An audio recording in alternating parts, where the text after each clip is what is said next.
Gather round, folks, it's time for the scoop. Tune your ears in, let's join the loop. All right, Yeah, we're getting in join that that loop, loop. folks. All right, so this first one, I don't give a fuck about, but people do. Apparently, America's it couple got engaged 2 years after making their relationship public. Taylor Swift and Travis Kelce are now engaged. I don't know. I don't care about this, but if they get divorced or if they don't get married, did I say Kelce? Kelsey? Is that what it is? So that's how much I give a fuck. Prince of the Dragons, or sorry, King of the Dragons. Yeah, that's what it should be. She should marry Jason Momoa. That guy's a hunk. Oh, there we go. Yeah, what is it? Mounting the sun or some shit. I forget all that. The moon, the stars. I don't fucking know. But I don't know. You care about any of this bullshit? Absolutely Apparently Martha not. Stewart wants to host it and do this and that. It's like it was one of my least favorite things about watching football last season is anytime there's this Kansas City game, why the fuck do we have to keep cutting away to what Taylor Swift is doing in the stands? Like, right? I just don't care. Good for them, though. Fair enough. Congratulations. Yeah, exactly. That should be the end of the conversation. But you know what? It's America. Of course, we're not going to look away from this.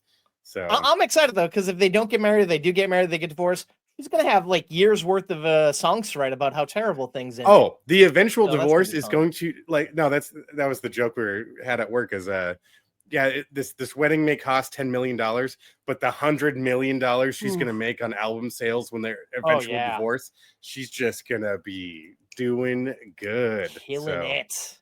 Right. But so we clearly don't give a fuck about this. So let's move on to something that we kind of still probably don't care about, but it's more in the realm of what we normally talk about. YouTube is trying to win some Oscars. After the 2028 Academy Awards, ABC's rights to televise the Oscars are up for grabs, and it looks like YouTube is interested in these rights. I feel like that makes sense. Everyone goes to YouTube for their entertainment these days, so why not just host it there? I mean, it will make it more accessible to a lot of the potential fan base. Those who want to watch the Oscars but probably can't afford to have cable access, or even if you don't have cable access, a antenna connected TV in order to get the local channel that has it, like that. And that actually makes sense. Was it last year that they tried doing it on Hulu? I tried doing a live stream. Hulu crashed, couldn't do it. That's right. So I'm like, if anybody has the bandwidth to do it, it's definitely YouTube, I feel like. Yeah. And there's definitely growing pains with it too. So I hope that if they do it once this year, they do it again next year to smooth over whatever eventually happens. Because I mean, much to what you were saying, the last couple of live events that we had watched live on Netflix did not go smoothly. I feel like they ironed it out a bit with that John Mulaney Everyone's Live or whatever they ended up calling that weekly series. That was totally on point. To the point where like the big things, like the boxing shit they had, like that I heard was a colossal disaster. The NFL game last Christmas was like, it came in spotty at times, or it would cut out randomly at times. But yeah, it's especially stuff like that when you're competing against pay-per-view, where people are willing to spend stupid amounts of money to watch those fights. You better really stay on top of how you're getting that stream out. Yeah. So, all right, YouTube, let's see what you got. Hopefully they can pull it off. But like I said, it's not until 2028, so we got a lot of time to see what happens next. And that's plenty of time to prep for it too. So yeah, 100%. Right. Yeah. The Spurberry State Troopers are back in action. The guys from Broken Lizards have grown back their mustaches, put on their aviators, and jumped back in their patrol cars because they just started filming Super Troopers 3. I'm intrigued. I really wasn't sure if this was ever going to happen. I feel like a lot of people talked ill about the second one, but I really like the second one more than the first. You ever get around to that second one? Not the second one. No.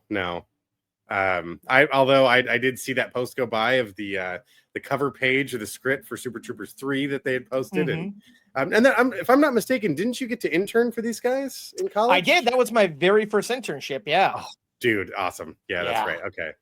But it wasn't a lot to do. I only met Kevin, who of course everyone knows the most as he's the guy who actually put me in contact with the guy I needed. And he even remembered me when I saw him in the office. I'm like, oh, that's cool. But I'm a little irritated. I think they might be filming it in Massachusetts, and I haven't heard shit about any hires.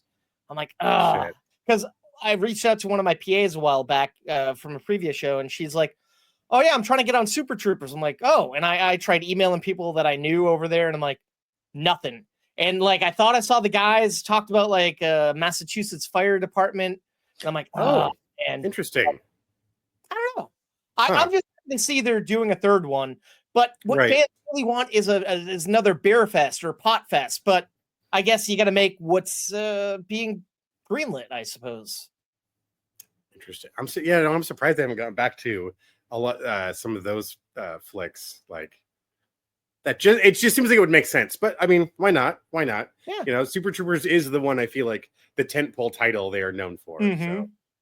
Yeah. If anybody knows Broken Lizard, you got to say, "Oh, the Super Trooper guys," and it's like, "Oh, that's who." Unless we get some more Club Dread, I don't know. That would be. You know, a lot of people like that movie, and I didn't like it when I first watched it, and I rewatched it last year to give it a chance.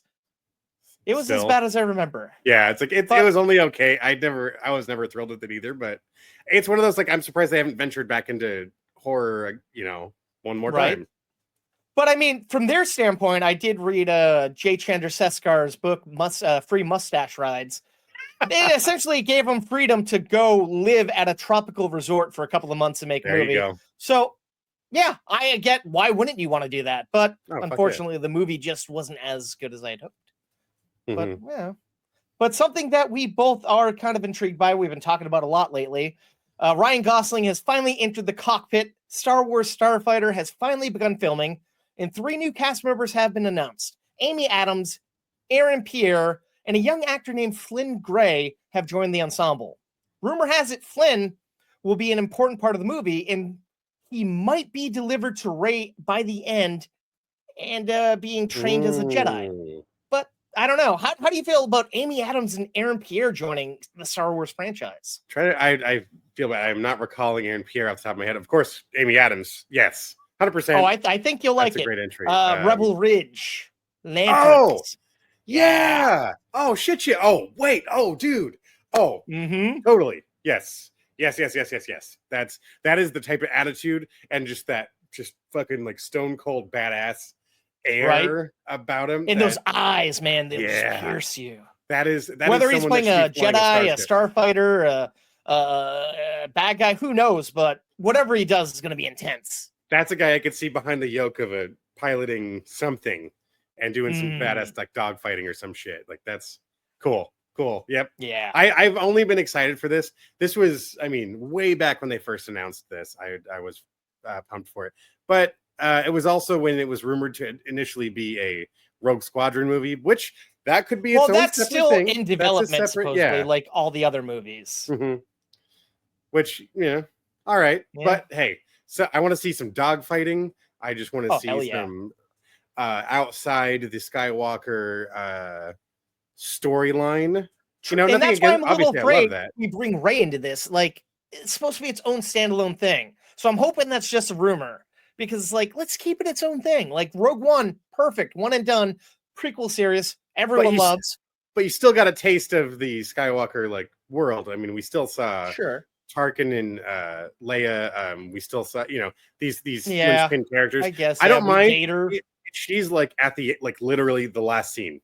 If that's, like, the end of the movie is the handoff and they walk off into the sunset while she starts the new Jedi Order, I'm fine with that. But make the core of the movie about this adventure here. Right.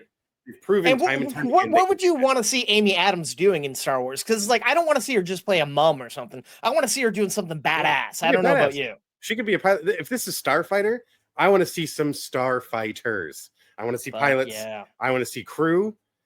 She strikes me as someone who could easily be a hotshot pilot or a very smug, like, I can fly better than you kind of badass.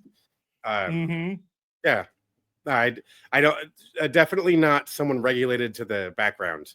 I mean, you can't put her in there and she's something. I mean, isn't she an Oscar winner? I forget for what, but I feel like she a rival wasn't it maybe. I feel like... No, I thought the poker one, didn't she? No, Molly's Game. That's that's yep. I totally fucked that up. Yep.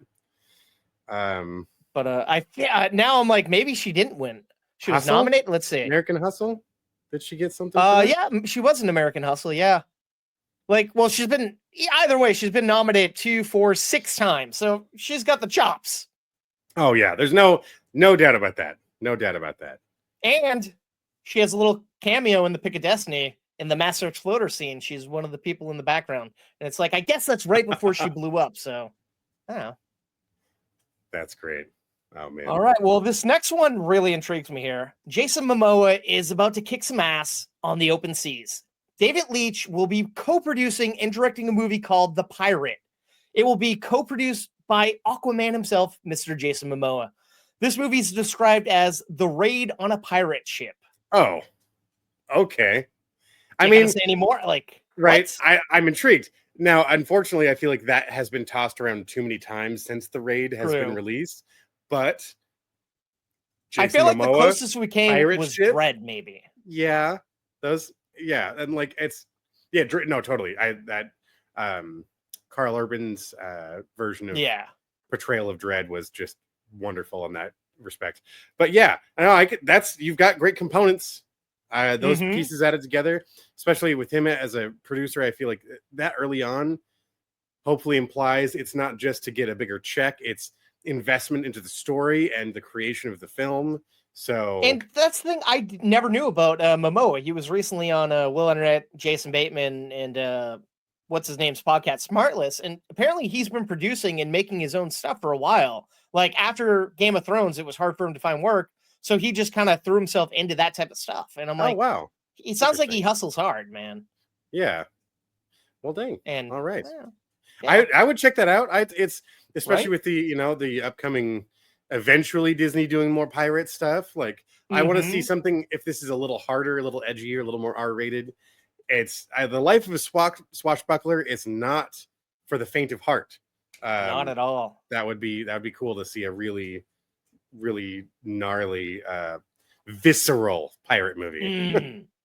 Yeah, and that's the thing with Leach, he's a fucking hands-on, action-packed director. So, and yeah, Momoa's got the chops to do kick-ass things. So, Fuck yeah. I'm not normally a pirate fan, but this sounds like something that could be really good or really bad. But in these two hands, I think could be promising. When you have it, when it all adds up and it's done right, Yes. they can be entertaining. Like I would say the same thing. I'm not like crazy about big ships and stuff like that, but I Mhm. remember I still to this day remember watching Master and Commander in theaters.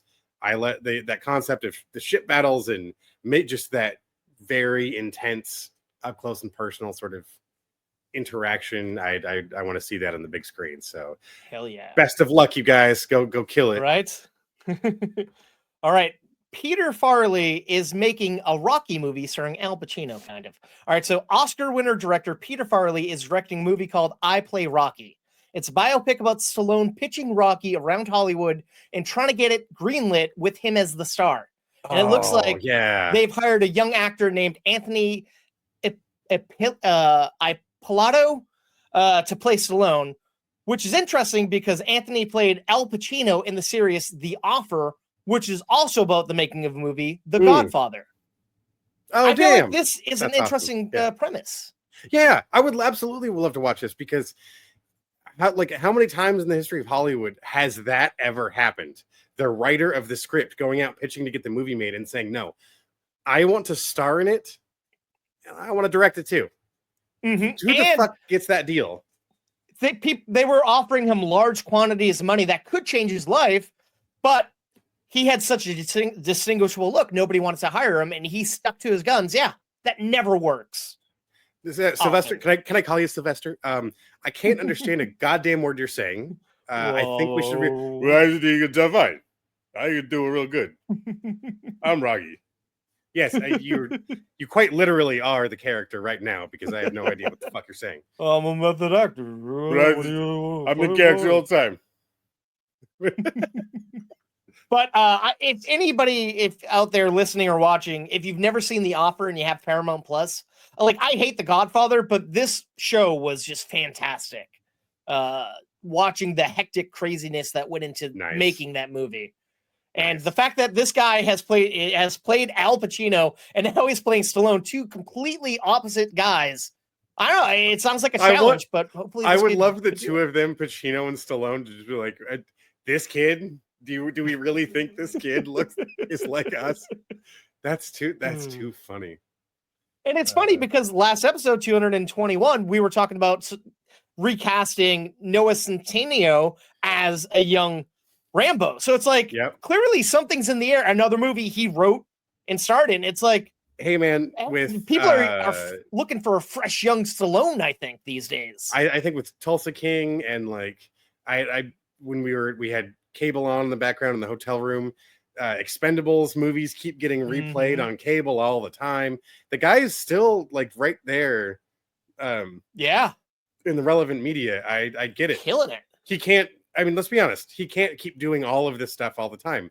No. Why not be a part of the money that makes these movies happen? This is what he is. Let's be honest. He's got his hands invested into a lot of the right kind of movies over his incredible career. We wouldn't know his name if he didn't, make all these moves. So good for him. Good for them. I'm curious about, this is a story I too would be interested in seeing play out on the big screen. So, and the fact that we're getting one half of the Farrelly brothers, people who have been known to do comedy, the fact that he's gone off and done Green Book and won an Oscar. Yes. There's so much this guy can do, but he's now just finding his groove doing these small personal like movies. It's interesting to me. Right. Like you could tell there's got to be an element of a passion project to it. Cause this is probably, wouldn't surprise me if this is one of his, go-to movies. Yeah. That's really cool. Yeah.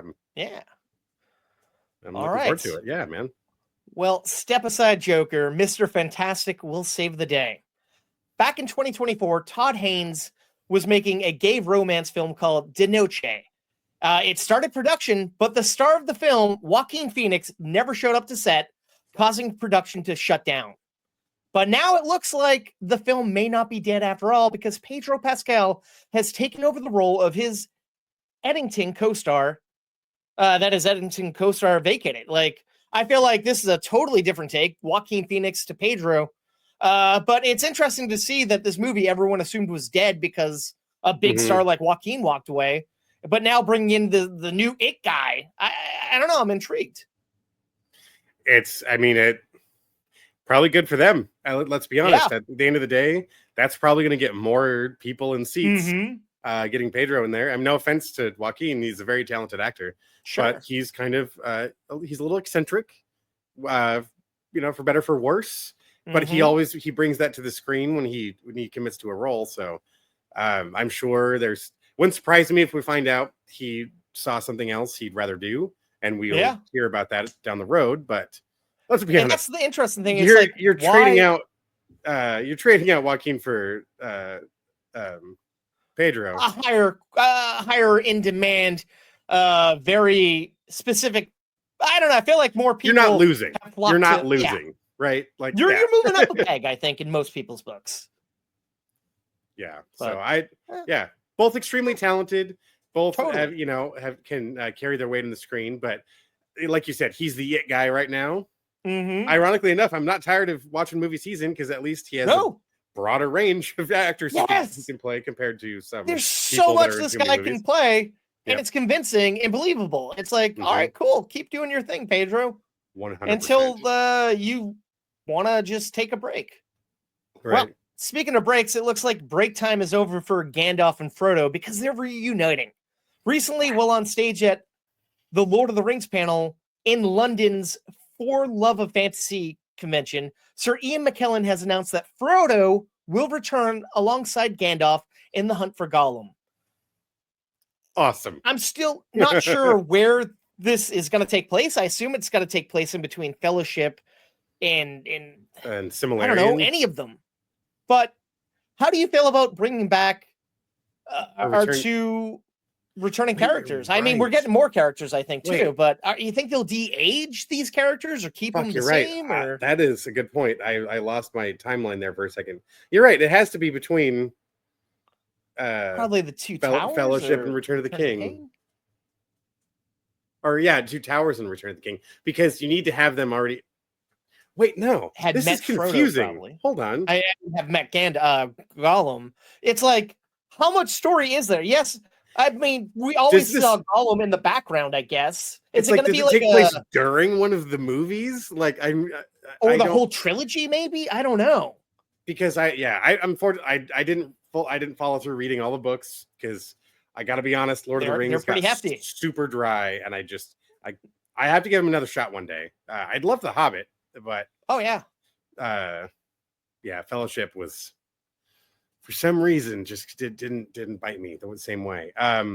No, I'm curious. Yeah, fuck, I don't know where this is supposed to be. Then this is an interesting. I don't know, but I love it. You know, they love the roles, they love the characters, they appreciate the fandom to this day. So the fact that they're coming back to reprise the roles, it's pretty cool. Gollum himself is directing the movie and starring in the movie. It's like, so it's kind of like a family reunion. That's wonderful. Well, it makes sense why I've been seeing, because I follow most of the cast on Instagram.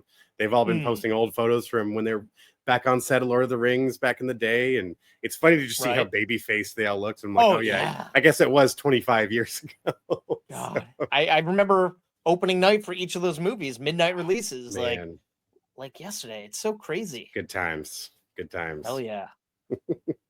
Well, it's true, folks. Nicolas Cage is a detective. Detective. Dick. I like even more. Dick. Yeah. Detective. He's got that big detective dick. Nick Cage is in talks to star in season 5 of True Detective. And I guess the previous showrunner of the last season is coming on board for this. I mean, why not? I feel like people loved her season and people love Nick Cage. This could be a match made in heaven, I think. Yeah, absolutely. I mean, I've watched every season up until this one, so I'm all in. And I kind of like this era that of Nick Cage we're getting now, where it's not he kind of does it muted, all. but yeah, he's not afraid to broad do movies, a little bit of small everything. movies, obscure movies. He's all over the place, but he always gives every movie his full effort and attention and that special pizzazz. That Nick Cage, that Coppola flair. Yeah. No, that's great. That. I mean, how many has he been in a series before? I believe his only series besides this is Spider Noir. So and that must have been good enough for him to say, "Wow, let's do another show." Fuck yeah, man! And one like this, that just speaks to the choices he makes as a performer, going from something like that to fucking True Detective. And then that allows you the freedom. Are they going to do something sort of high concept like that previous season of True Detective with some of those fantastical-ish sort of elements that they would bring into play? And I feel like they got to. He's the guy to do it. He's the guy to sell it, Let's see if you can make this new season all right. And then I'm wondering who they'll pair with him. I feel like there's always a pairing of fantastic actors. Yeah. Who wouldn't want to work alongside Nick Cage in a True Detective series? Looking back at the pool of all the cast they've previously had starring in these movies, it could be fucking anyone. And I love that. I'm excited for that. It's like Jodie Foster's co-star was kind of like a regular person in the last season, if I recall correctly, and people loved her. They thought that she was fantastic. That that native representation didn't feel like we're getting forced. Oh, because we're in Alaska, we need to have someone who represents this. No, that was just an extremely talented actor who landed a killer role, and it all played out the way it did. Vince Vaughn's character in what's that, season 3? I believe. Yeah, I love that. It's people I wouldn't initially expect to put in these places end up just fucking shining, and I've been loving it. So I'm 100%. I'm all in for that. Definitely going to give that a watch for sure. True Detective. That's what they're True calling Detective. Yep. All right. Well, Austin Butler refuses to play James Bond. Recently, when asked if he would be interested I'm going to in be playing 007, Bond, baby. Butler said, "Would I play James Bond? I don't think that would be a good idea because I'm an American.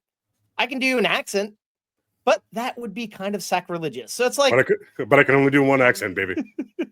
Could you imagine Bond Elvis like that? That'd be something. James, my name's Presley. James Presley.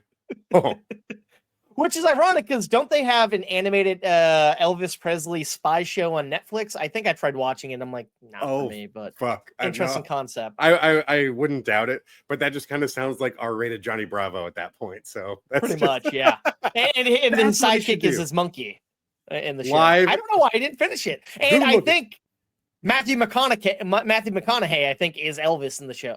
I gotta Oh give my this show God. another watch now. that we're Okay, talking about it. you're kind of just describing something I feel like I need to see. So Yep, I'm gonna go back and watch that. I'll shoot There you you the name of the show at the end of the episode. but I will now say I think we need Austin Butler to star in a live action Johnny Bravo. If we can get I mean, that he's got the script hairdo out there. for it, but he doesn't have the bulk yet. He's gonna bulk up, get that He can work HGH. up to it. Yeah, exactly. think There so. you go. He can do it. He can. But do it. I know this is a non-story, but I appreciate the fact that this guy who clearly could get a lot of roles in Hollywood is like, no, that's not meant for me. But it's crazy because normally a lot of British people come and play American people. I guess American people play British too, but it's nice to see that some people hold James Bond near and dear and don't want to I think destroy the franchise. I think there's something to. There's a lot of there's a good amount of American or British actors who figured out their American voice. Mm-hmm. I don't know. I It don't sounds feel we great. have as many American actors that can really. It always nail sounds a super British fake. voice. Yeah. Yeah, it's like I don't even know the dialects in like the regional dialects as dude. well and shit. But So many. I feel like that's all you ever hear. It's just like, oh, that's an awful like whatever Mhm. accent. I'm like, I don't know. It's vaguely British. I don't know it well enough. But when when you get it the other way around, there's a few of them. I'm just like, damn, I forget you're not American. Oh yeah. When you hear people using their actual accents and voices, it's like Yes. just jarring. Yep. Well, another casting story here. Alan Ritchson opens up about playing James Bond, playing Batman in the future. Of course, since James Gunn announced that he was rebooting the DCU, Batman fans have been hoping that Reacher star Alan Ritchson would play the Caped Crusader. But recently, Ritchson told Variety that he will not be playing Bruce Wayne. And here's the quote. Well, it's not a rumor that James Gunn is a fan. He said it himself. And I am a fan of James Gunn. Absolutely. I don't want to mislead people. Words have been exchanged about Batman, but I strongly don't think that Batman is in my future. I do think there is something in my future with DC, and I would like that to remain true. So I ask you, Dennis, do you think this is just him playing coy, kind of trying to set people off the scent, or do you think he's being genuine? No, I could see it being genuine. Because there was definitely eras in the comics where Batman was definitely illustrated in that build, where Mhm. like he's Batman full time. The Wayne Enterprises is run by Fox during the day. I can't remember his first name.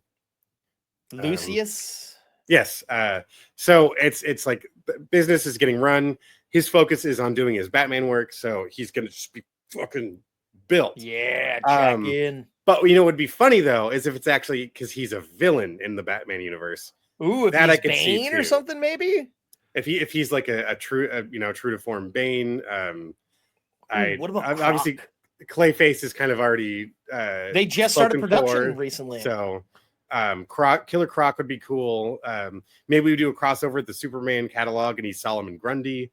I don't know, there's a bunch of them. Swamp Thing would be cool to bring back out. Oh, that'd be bitchin'. Although not a villain, but like an anti-hero sort of thing.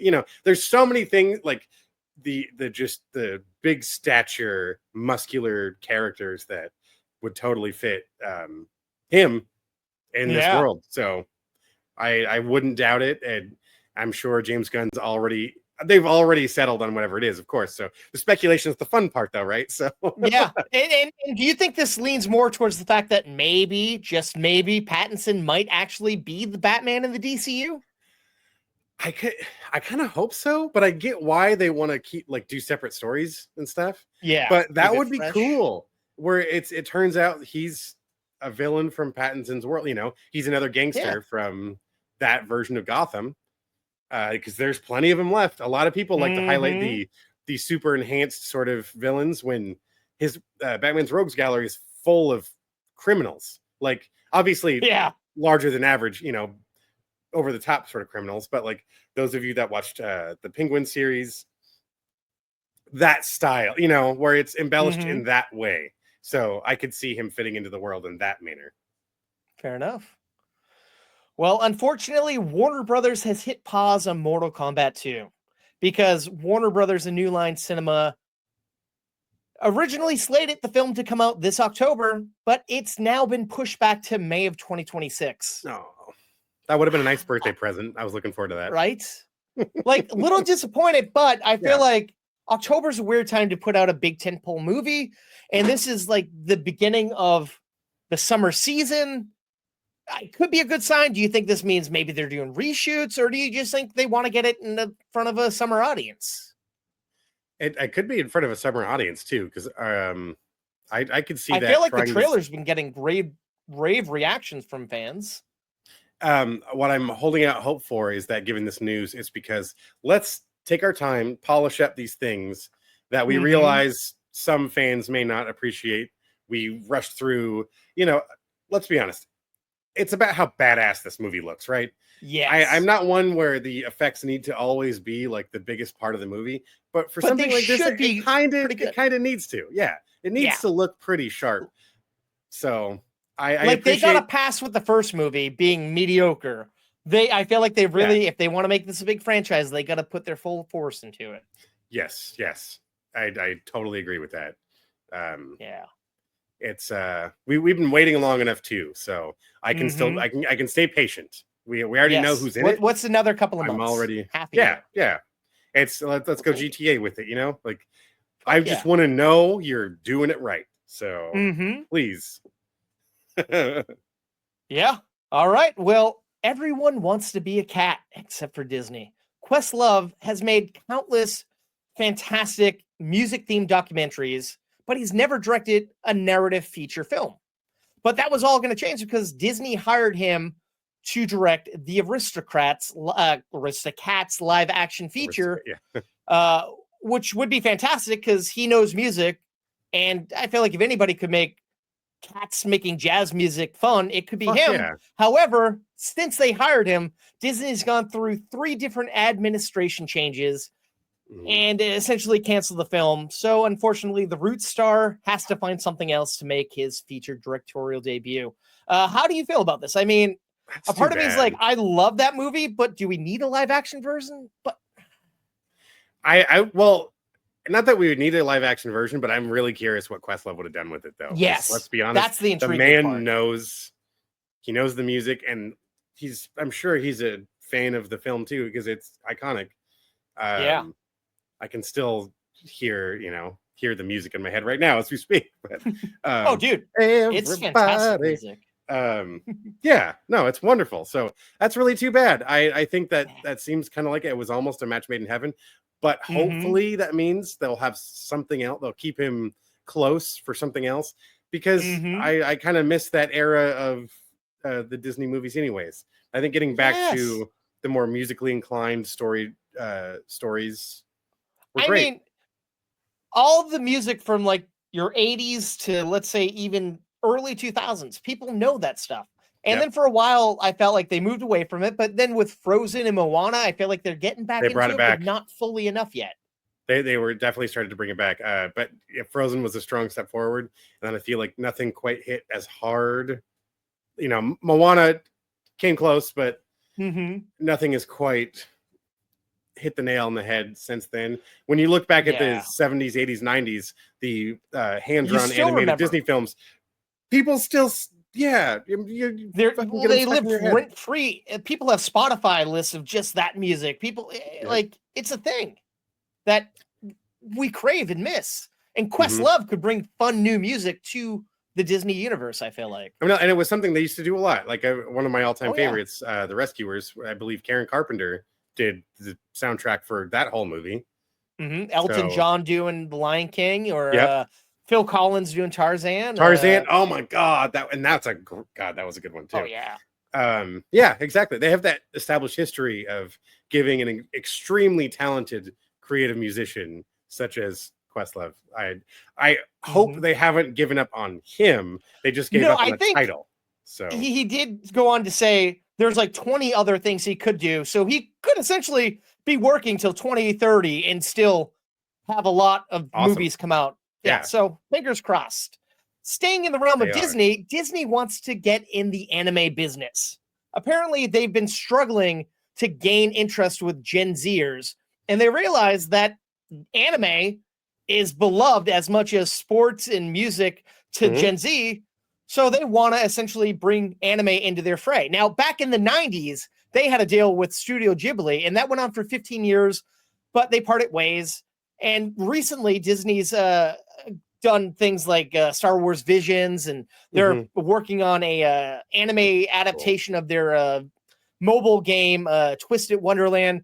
So I ask you, do you think Disney could get in the realm of anime and make it intriguing and interesting enough to hook a new generation into their stuff? Or do you feel like that's going to be disingenuous if they do? No, because I think it's already there. The fandom has already bridged this gap with their own fan art. There's so many things that are in this world. They're already so closely related. I mean, Dodgers has Hello Kitty and other like anime themed nights at their baseball games and shit. Like it just goes hand in hand. I think just because you're a fan of one doesn't mean you're not a fan of the other. So I don't see any problem with that sort of bridge. Now it's how calculated are your first few steps? How what are you gonna do with that then? Just loose on paper, sure, yeah. Anime and Disney, yeah, why not? Yeah. But what are you gonna do? Is it pre-existing titles? Are you going for brand new IP? We're gonna have to wait and see. But why not? I'm intrigued because there's a huge fandom of Disney in Japan. There's a huge fandom of anime in the United States. We're like this. Let's face it. Disney has stuff that would work perfectly, like a Kingdom Hearts anime or some villain properties. God. You got that's it right there. I don't know why I didn't think of that too. Kingdom Hearts makes total sense as a series.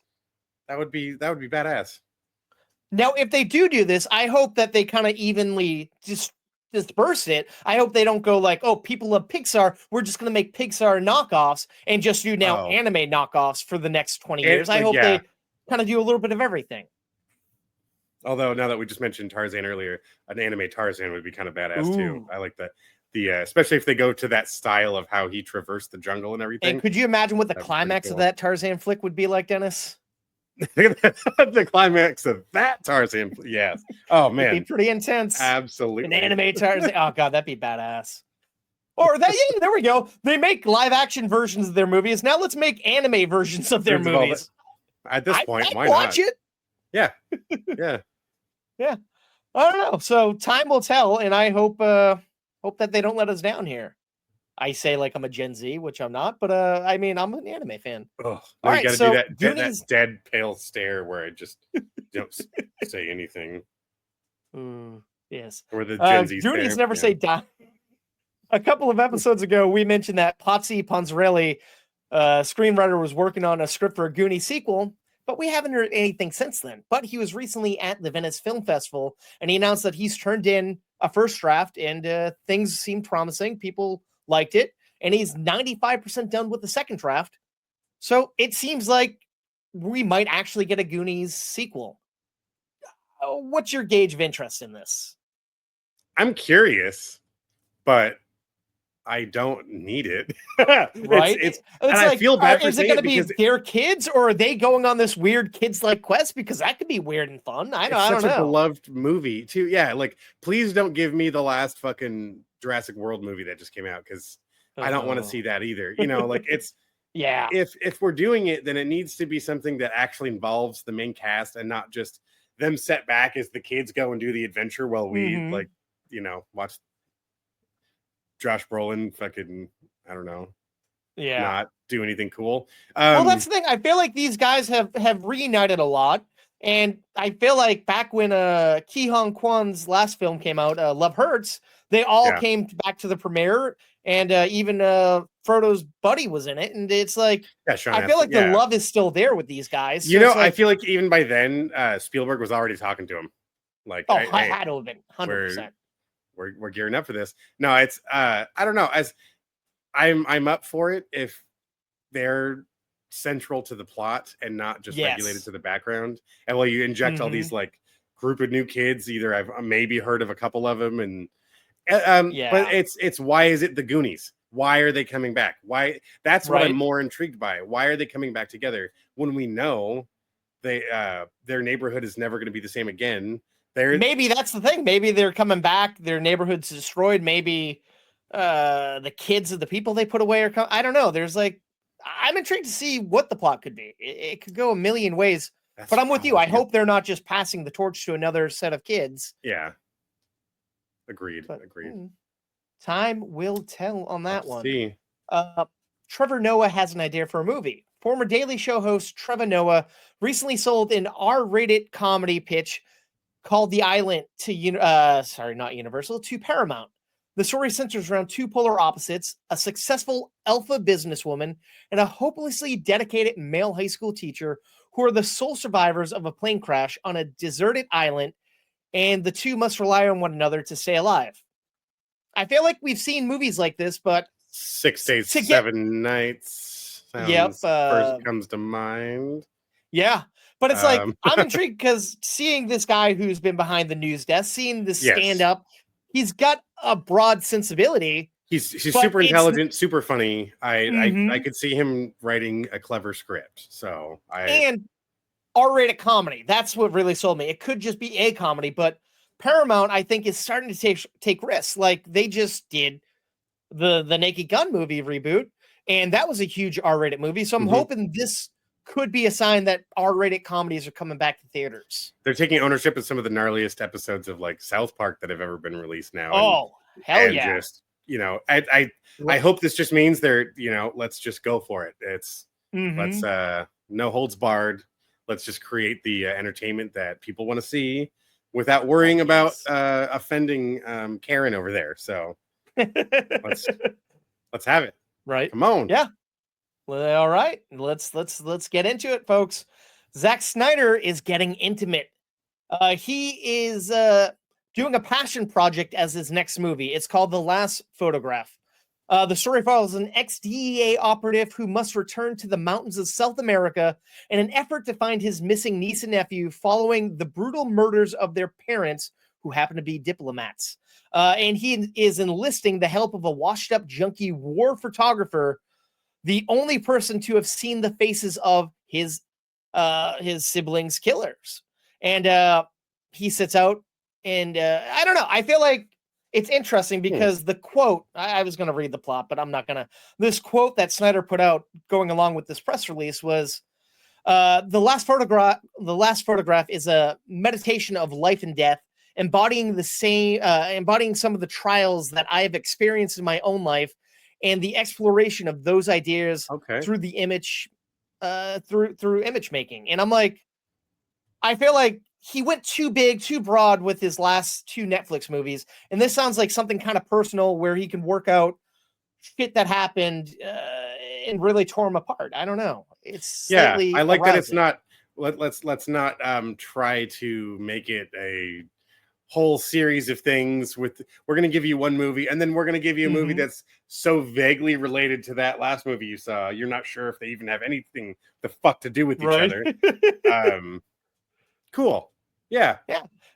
And Uh, for those of you who did like Rebel Moon, not Well- me and Dennis, but this movie is apparently going to star 2 stars of Rebel Moon. oh, So okay. there's a plus for Hey, you. there was some great cast in that movie. Sure. I will defend all of the cast, in fact, for Rebel Moon. You just, I'm Mhm. sorry, you folks did not have a good script. That's not your fault. Yeah. Which Well, it makes sense Snyder- why Lucasfilm did not want to make that a standalone Star Wars movie. I stand with them on that one. Yeah. That's saying a lot because they turn out Zach, a lot of Star Wars. That's what you wanted to make? No.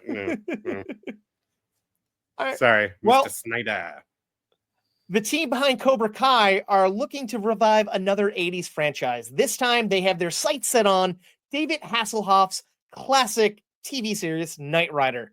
Instead of Mhm. making it a follow-up series, they're making it an action-packed movie, which is being produced by David Leitch's production company, 87 North.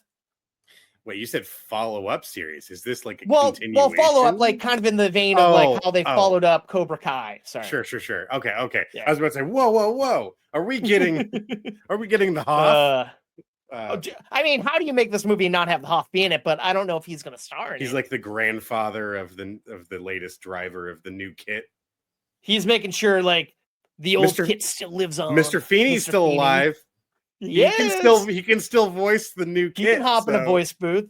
That would be sick. I don't know. I'm intrigued because they did right by the Karate Kid team fans.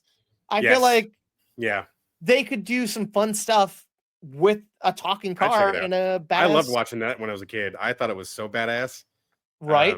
It's been a while though, so I'm sure it's not quite the same, but nothing like that fucking opening sequence that Dude, ooh, and the theme song, man. Oh god, that was cool. Watching that little light on his Oh car. yeah, go and it was like so much. It seems like it's all this detail and all this cool technology, and it's just a fucking blinking like LED sequentially. blinking. Yeah, so Oh, good man. though, so good. And I mean, I think back in like the early 2000s, I think they tried doing Knight Rider 2000. I Yeah. know for years they've been talking about doing a big screen movie, but I feel like these guys are the ones who could do justice and actually get it on the big I think they screen. did a very fair capture of those who remember the 80s really well. Said, Mhm. you know, Stranger Things hit the nail on the head there. So if they're gonna do Yes. have it set in the 80s again, that would be Ooh, awesome. And that'd be pretty cool. I would love to see the retro cars, the clothes, the music, the hairstyles that were terrible. Please give us Oh, that. man. That would be cool. The wardrobe, the slang, the technology. Oh, the 80s. All that feathered hair. I want to see it. I act like I lived through it. I was a baby, but god damn. I only those got were a couple times. months too, but hey, I mean, think about it. All the TV we ended up watching a few years later, we True. were old enough, Poured it was over all from the then. 80s. So yeah. We know what's up. Oh boy, speaking of an even older franchise, a franchise that's been around for 82 years, 2 years after Riverdale came to a close, Archie, Veronica, Jughead, and the rest of the gang are coming back in a big bad way because Disney has now greenlit a Disney Plus series based on the post-apocalyptic comic book series called Afterlife with Archie, in which Oh my Riverdale is gosh. ground zero for a zombie apocalypse.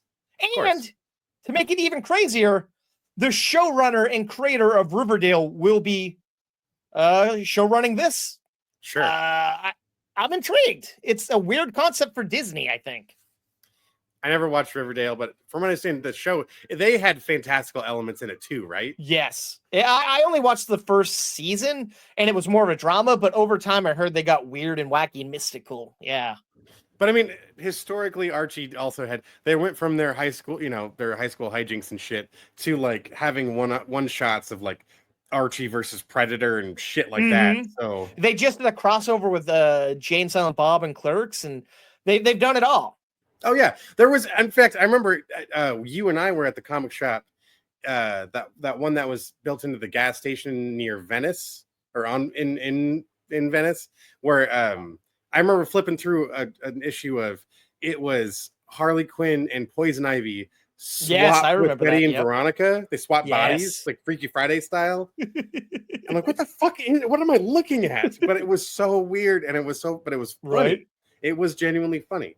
All right, like as much as I immediately wanted to knock it, I'm like, you know what? Okay, it's a property that I believe they're still writing. Yeah. It's still ongoing, right? So 100%. Why not? 82 years. why not? And Dennis, that's not it. As you said, the wackiness of what's going on.